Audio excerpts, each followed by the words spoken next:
The humans' impossibly ancient warship loomed in the stars above Luminos Prime, striking terror into the council members, who were now certain their empire's end had come. Commander Jesse Baker strode into the Galactic Council's grand chamber, his footsteps echoing in the stunned silence. Hundreds of alien eyes fixated on him, some curious, others hostile, but he had no time for their judgment. Earth needed him. Just days ago, Jesse had been summoned from his post on the fringes of human space. He had assumed the council, representing the galaxy's most advanced races, merely wanted to disparage Earth's primitive ways, as they were wont to do. Yet, as he approached the central podium, the Binar delegate Boron stepped forward, visibly trembling. He thrust one bony finger toward Jesse and croaked out the question on everyone's mind. "Is it true? Does your species really possess a functional Dyson engine?"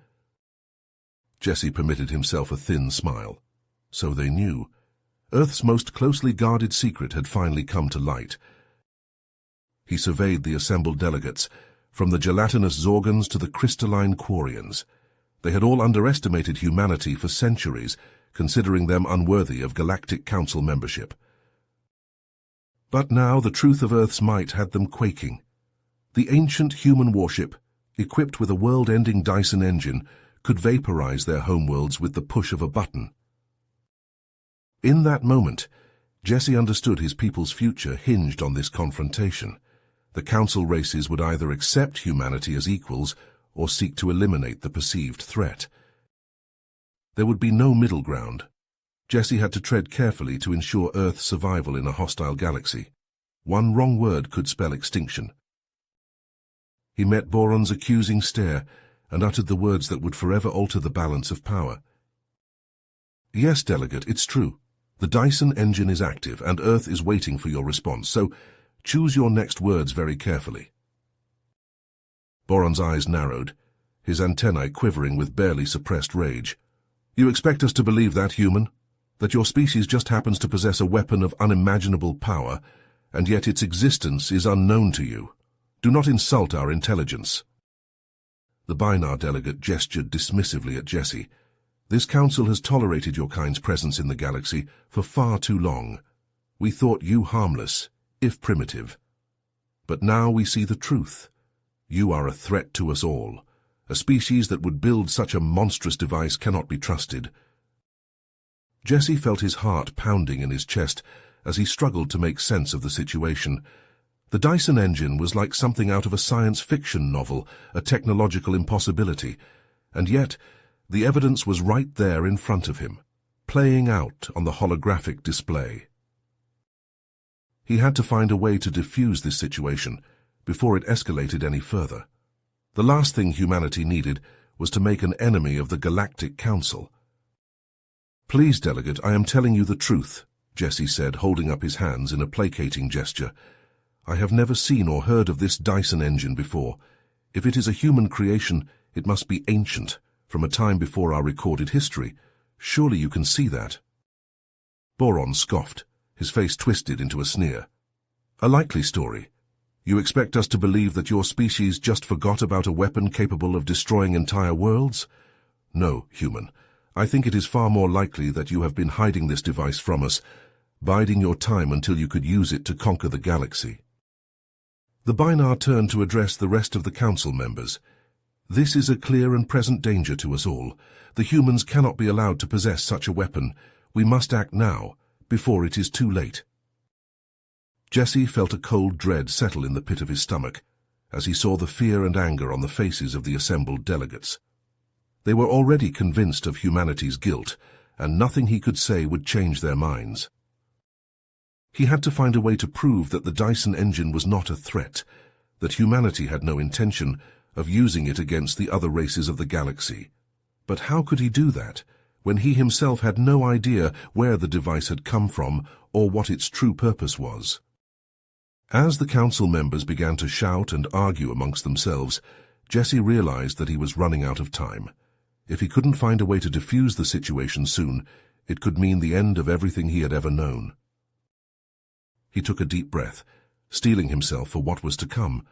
One way or another, he had to find the truth behind the Dyson engine and clear humanity's name. The fate of his entire species depended on it. Jesse reeled as the implications of the ancient recording sank in.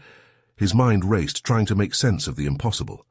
A Dyson engine, wielded by humans thousands of years ago. It defied belief. The human commander in the video had spoken with such authority, such confidence, as if the Dyson engine was humanity's to command. But how could that be, when Jesse had never even heard of such a device before today? He looked up at Boron, his brow furrowed in confusion. I don't understand. This recording, it must be some kind of fake, or a misunderstanding. Humanity has never had that kind of technology. Boron scoffed, his antennae twitching in agitation. Do not insult us further with your lies, human. The evidence is clear. Your species has hidden this weapon from the galaxy for millennia, and now that it has resurfaced, you seek to deceive us once again. The Binar delegate leaned forward, his eyes boring into Jesse's. The Council will not stand for such treachery. You will tell us the truth now or face the consequences. What is humanity planning with the Dyson engine? Jesse shook his head helplessly, his mind still reeling. I swear to you I know nothing about any of this. If humanity really did have a Dyson engine in the past, that knowledge has been lost to us. We are not the same people as the ones in that recording. Boron's expression hardened, and he turned to confer with his fellow council members in hushed tones. Jesse could feel the tension in the room rising, the suspicion and fear directed at him from all sides. After a long moment, Boron turned back to face Jesse, his voice cold. The human in that recording spoke of using the Dyson engine to save the galaxy. What did he mean by that? What threat was he referring to? Jesse spread his hands helplessly. I have no idea.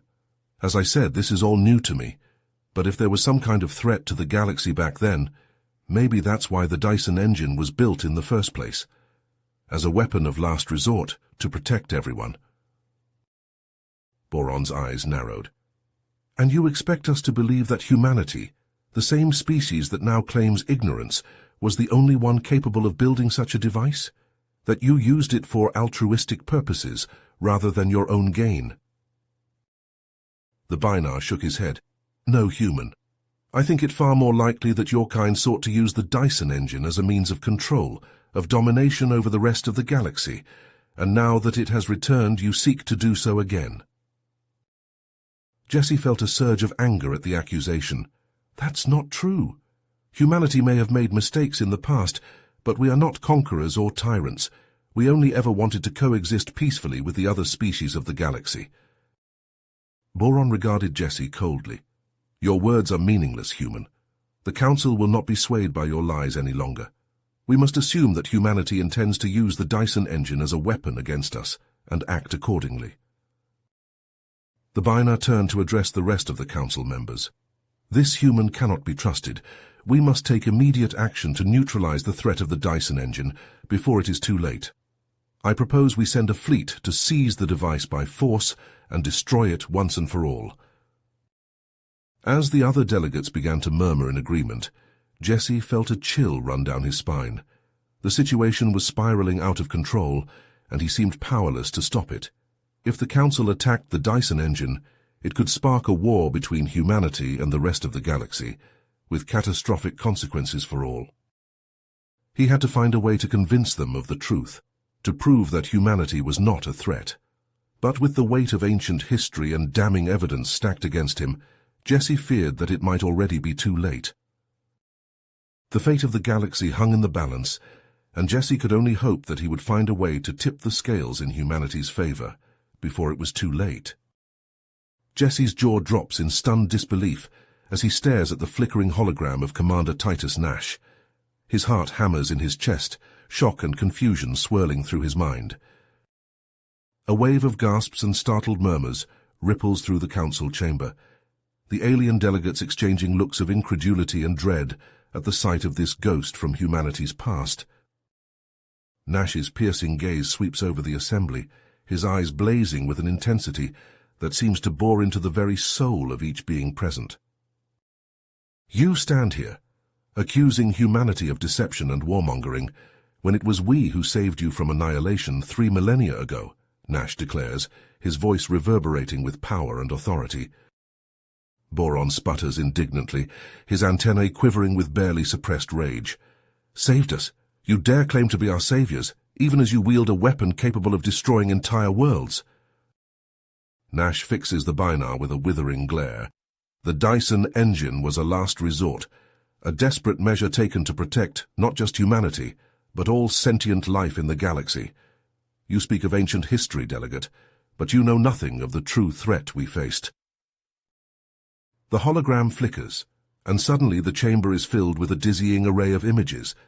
Planets burning, stars winking out of existence, entire civilizations consumed by an all-devouring darkness. The void, a force of pure entropy and destruction, was spreading across the cosmos like a plague, Nash explains, his voice heavy with the weight of memory. It consumed everything in its path, leaving only emptiness in its wake. No weapon, no technology could stand against it. The images shift, showing vast fleets of ships, both human and alien, desperately battling against the encroaching darkness. But for every tendril of the void they destroy, a dozen more take its place. In our darkest hour, when all hope seemed lost, humanity discovered the key to the Dyson engine, a device of unimaginable power capable of harnessing the energy of an entire star, Nash continues, his eyes distant, as if seeing beyond the here and now. But such power comes at a terrible price. To activate the engine, to unleash its full potential, required a sacrifice that only humanity was willing to make. The hologram shimmers, and Jesse sees a group of humans, their faces gaunt and haggard, standing before a massive, pulsing sphere of energy. One by one they step forward, their bodies dissolving into motes of light as they merge with the heart of the engine. Thousands of our bravest and best gave their lives to power the Dyson engine, to give us a fighting chance against the void, Nash says softly, his voice thick with emotion, and in the end, it was enough. The engine's power burned away the darkness, scouring the void from existence, and saving the galaxy from oblivion. The hologram fades, and Nash turns his gaze back to the council members, his expression hardening once more. And now, after all we sacrificed, all we endured, you dare to brand us as villains? To demand that we surrender the very weapon that ensured your survival? The commander's voice rises to a thunderous crescendo, his anger palpable. I say to you now, delegates of the Galactic Council, humanity will never bow to your whims. The Dyson engine is our legacy, our birthright, and we will defend it with our last breath, if necessary. Nash turns to Jesse, his expression softening slightly. Commander Baker, you are a credit to our species. You have shown courage and integrity in the face of baseless accusations and hostility. Know that you have the full support of the Terran Defense Fleet behind you. With that, the hologram flickers out of existence, leaving a stunned silence in its wake. Jesse squares his shoulders, feeling a renewed sense of purpose and determination flooding through him. He meets Boron's gaze unflinchingly, his voice steady and unwavering. You have heard the truth from Commander Nash himself. Humanity is not your enemy, Delegate. We seek only to coexist peacefully with the other races of the galaxy. The Binar's eyes narrow, his expression unreadable. For a long moment he simply stares at Jesse, the tension in the chamber rising to a fever pitch. Then slowly, Boron nods his head, a grudging respect flickering in his eyes. It seems we have misjudged your kind, human. The Council will need time to deliberate on this new information, to re-evaluate our stance on humanity's role in the galaxy. Jesse feels a surge of relief wash over him, but he knows the battle is far from over. The revelation of the Dyson engine's existence has changed everything, and the delicate balance of power in the galaxy has been forever altered. As the Council members begin to file out of the chamber, murmuring amongst themselves in hushed tones, Jesse can only wonder what the future holds for humanity, and for the fragile peace they have fought so hard to maintain. The chamber erupts into pandemonium as Titus Nash's ghostly visage flickers above the podium. Delegates leap to their feet, some stumbling backwards in shock, others crying out in their native tongues. A cacophony of shouts and exclamations fills the air, a din of confusion and disbelief. Amidst the chaos, Boron stands frozen, his bulbous eyes wide with astonishment. His antennae twitch erratically as he struggles to comprehend the impossible sight before him. "Commander Nash," he stammers, his voice quavering. But that's impossible. You should be long dead." Nash regards the Binar coldly, his translucent features etched with disdain. "Reports of my death have been greatly exaggerated, Counselor," he replies, his words dripping with contempt. "I have slumbered for eons aboard the Prometheus, waiting for the day when my people would once again be threatened by the likes of you." The commander turns his piercing gaze to Jesse, who stands rooted to the spot, his mind reeling from the incredible events unfolding before him. Nash's expression softens slightly as he addresses the younger human.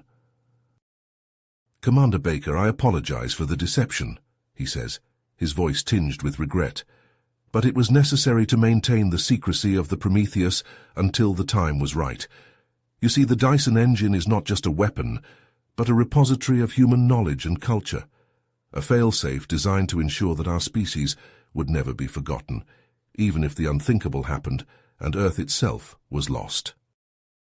Nash pauses, his spectral form seeming to flicker and waver, as if buffeted by unseen winds. When he speaks again, his voice is heavy with sorrow, his words laden with a profound sense of loss. "And I'm afraid that day has come," he intones solemnly.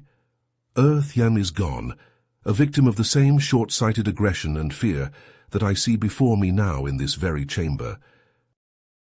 Jesse feels a cold, hollow ache blossom in his chest at Nash's revelation, a yawning void of grief and despair threatening to swallow him whole. He staggers slightly, his breath coming in short, sharp gasps as he struggles to process the magnitude of what he has just heard. Earth gone. It seems impossible, unthinkable, and yet deep down Jesse knows that Nash speaks the truth. The commander's sorrow is too raw, too palpable to be anything but genuine. Nash turns his attention back to the council members, his ghostly visage hardening once more. "I have watched you for centuries," he declares, his voice ringing with accusation. "Seen the petty squabbles and power plays that have driven your civilizations to the brink of ruin time and again. And now with the discovery of the Prometheus, I see that same cycle beginning anew. You speak of the Dyson engine as a threat to be contained, but the only threat I see here is your own ignorance and hubris." As he speaks, Nash's form begins to flicker and fade, his image growing fainter with each passing moment. "The Prometheus was never meant to be an instrument of conquest or domination," he intones, his voice echoing as if from a great distance, "but a symbol of humanity's resilience and ingenuity, a reminder that even in the darkest of times there is always hope." With those final words, Nash vanishes, his spectral form dissipating like mist before the rising sun. In his wake, a stunned silence descends upon the chamber, the weight of his revelations hanging heavy in the air. For a long moment, no one moves or speaks, each delegate grappling with the profound implications of what they have just witnessed. The very foundations of their understanding have been shaken, the certainties upon which they have built their civilizations called into question. Finally, Boron clears his throat, breaking the silence with a hesitant cough. He turns to Jesse, his earlier bluster and hostility replaced by a contrite, almost apologetic tone. "Commander Baker," he begins, his voice wavering slightly, I think I speak for all of us when I say that we have severely misjudged you and your people. The Council owes you and humanity a great debt, and we will do whatever we can to honor Commander Nash's memory and legacy." Jesse nods slowly, a profound sense of loss still gripping him, but also a glimmer of determination sparking in his eyes. "Thank you, Counselor," he replies softly, his voice heavy with emotion. I think the best way we can honor Titus Nash and the Prometheus is by learning from our past mistakes and striving to be better than we were, to build a future based on cooperation and understanding, not fear and mistrust. Around the chamber, The council members murmur in solemn agreement, their earlier animosity and suspicion giving way to a newfound sense of purpose and unity. As one, they turn to gaze out the panoramic viewport, their eyes drawn to the vast expanse of stars stretching out before them. A new era has dawned, a future ripe with possibility and promise, and though the road ahead may be long and fraught with challenges, they know that they will face it together, guided by the wisdom and sacrifice of those who came before. For in the end, that is the true legacy of the Prometheus, and of the indomitable human spirit that gave it life, a legacy of hope, of resilience, and of the enduring power of unity in the face of even the darkest of times. You have reached the end of the story. If you enjoyed this story and want to support us, please leave a like and subscribe to our channel, and for every comment that says 88, I will heart every single one of them. Thank you for your time.